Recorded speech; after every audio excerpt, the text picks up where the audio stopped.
Тоқтар Оңғарбайұлы Әубәкіров, оның әкесінің аты кім екен? Оңғарбай екен. Тоқтар Әубәкіров жалпы негізінен авиация генерал-майоры болған. Тоқтар Әубәкіров 1946 жылы 27 шілдеде Қарағанды облысының Май ауылында дүниеге келген екен. Жалпы негізінде оның жаңағы әжесінің кішкене көріпкерлігі болған екен кішкентай кезінде.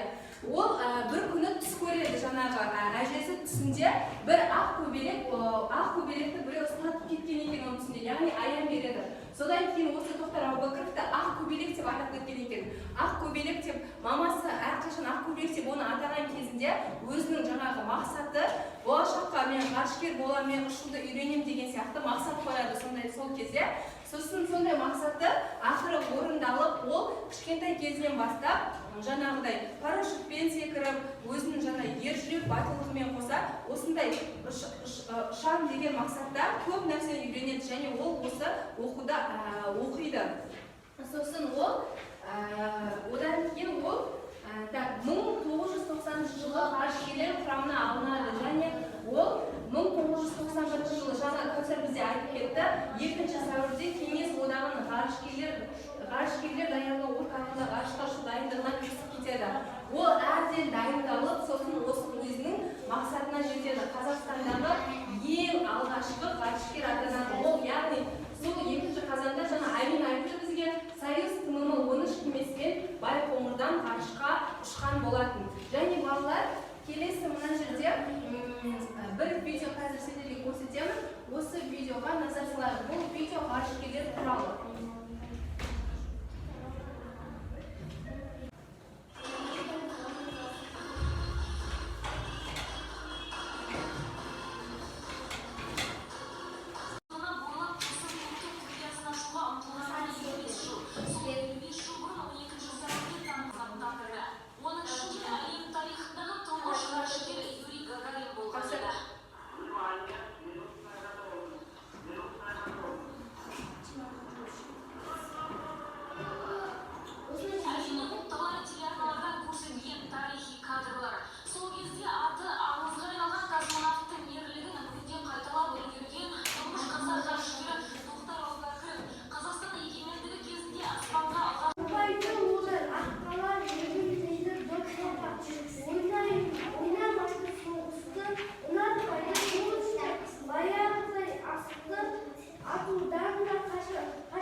Зымыран деген не екен?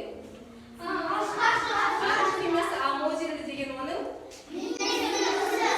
зымыранның бейнесі үлгісі, ал ғарыш деген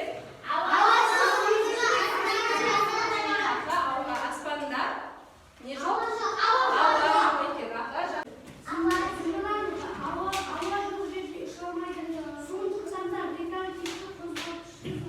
Дұрыс айтасың.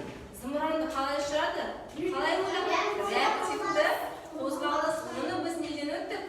Жаратылыстардан өттік, я? Зымыран реактивті қозғалыс арқылы ұшады екен, я?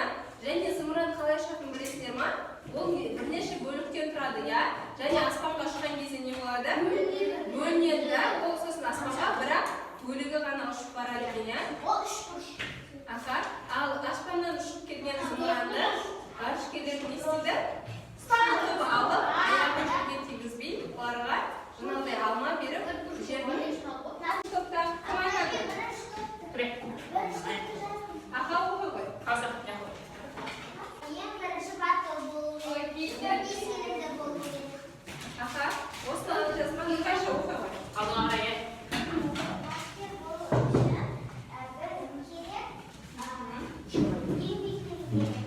Еңбектену керек, ары қарай. Нұрай оқи ғой. Бәріміз